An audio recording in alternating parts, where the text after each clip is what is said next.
Chapter 4. When the entire nation had finished crossing over the Jordan, the Lord said to Joshua, "Select 12 men from the people, one from each tribe, and command them. Take 12 stones from here out of the middle of the Jordan, from the place where the priest's feet stood. Carry them over with you, and lay them down in the place where you camped tonight." Then Joshua summoned the 12 men from the Israelites, whom he had appointed, one from each tribe.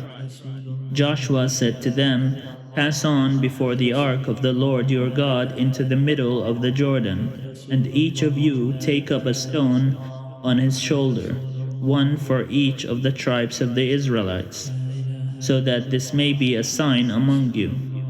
When your children ask in time to come, 'What do these stones mean to you?'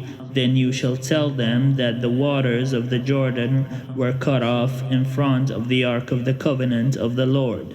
When it crossed over the Jordan, the waters of the Jordan were cut off. So these stones shall be to the Israelites a memorial forever." The Israelites did as Joshua commanded. They took up 12 stones out of the middle of the Jordan, according to the number of the tribes of the Israelites, as the Lord told Joshua, carried them over with them to the place where they camped, and laid them down there. Joshua set up 12 stones in the middle of the Jordan, in the place where the feet of the priests bearing the ark of the covenant had stood, and they are there to this day.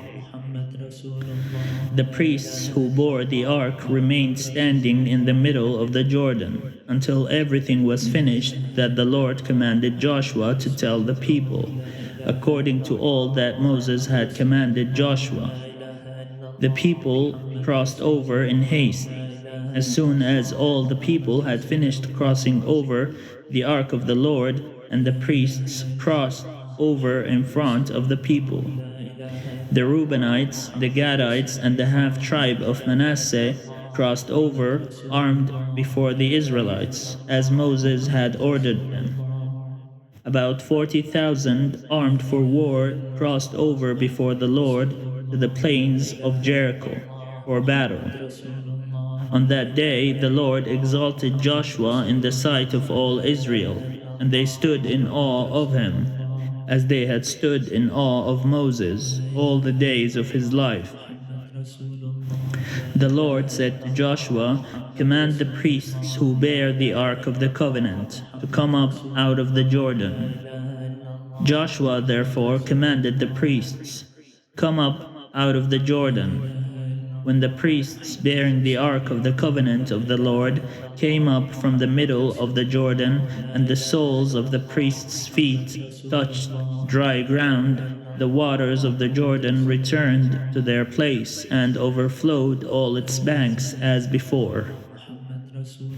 The people came up out of the Jordan on the 10th day of the first month, and they camped in Gilgal, on the east border of Jericho.